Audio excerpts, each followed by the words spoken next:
No, dom ešte.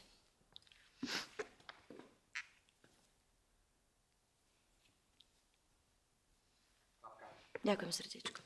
Portrét Zuzany Fialové, po 5.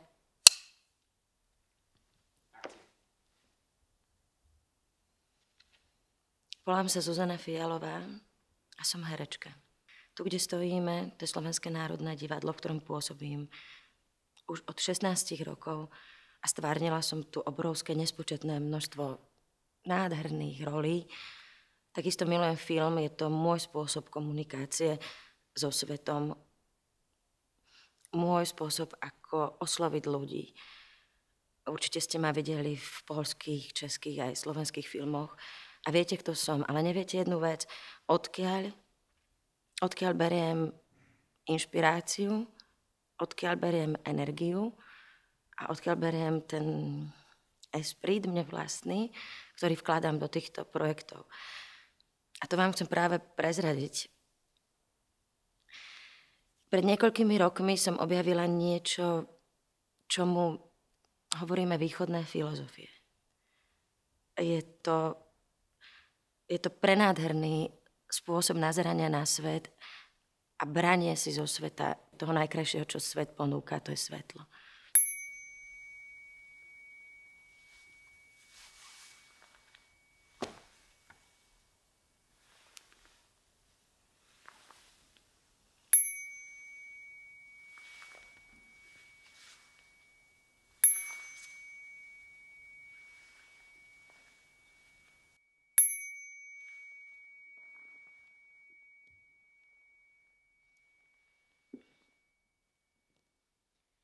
Ježiš, čo teraz ide?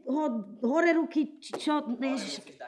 Vieš čo, Ríško, akože nehnevaj sa na mňa, ale toto je taká... Vieš, prečo mám proste akože robiť niečo, čo proste vôbec neviem, čo to je, akože naučím sa to za 20 sekúnd, že jak sa dávajú ruky. Chudere nejaké sme to zobrali, nehnevaj sa, ale akože je to môj portrét, alebo je to tvoj portrét, neviem. Prečo akože nemôžem robiť to, čo... Prestaň teraz na chvíľočku! Prestaň to robiť. Fakt, nechcem sa rozčulovať, deti, akože viem, že ste študenti, hej, ale je 9 hodín ráno, sereme sa, nechcem to hádzať, je to nejaké tety, no tak je to posvetné, tak nech to robí niekto, komu to je posvetné. Prečo, keď je to môj portrét, nemôžem robiť sakra niečo, čo je mne blízke? Prečo sa mám štilizovať do nejakej blbosti, lebo tebe sa páči Kill Bill alebo Carrie Frass? Ne, lebo nechám sa nahovoriť furt na takej hlúposti. A robíte, prestan to točiť do ryti! A furt to robíte všetci, režiséri prídu s nejakou fixnou ideou, lebo videli americký film. Lebo toto je prirodzené nám, tu na naozaj skutočne, lebo to sme my. Lebo presne to je v téme portrét, že buď sám sebou, ne? Prestaňte, akože vážne, decka, nie je to sranda. To je najodvážnejšie a najzodpovednejšie byť sám sebou. Pretože ako sa spieva v starej slovenskej hymne, odtnite mu hlavu, nech nevytrča z davu.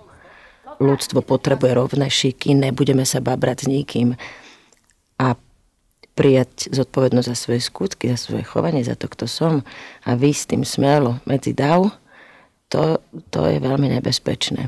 Preto sa veľa ľudí, skoro všetci, snažia napodobňovať tých, ktorým to už raz v živote vyšlo. A preto im to nikdy nevyjde. Buďme sami sebou. Teda vlastne buďte. Ja už som.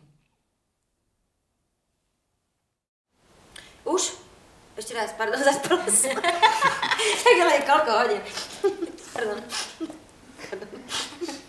Keď zavriem oči, je hrozne nebezpečné. Ležíme ďalej. Toho najkrajšieho, čo svet ponúka, to je svetlo. Tak, ale už skutočne. Do mňa neudre blesk.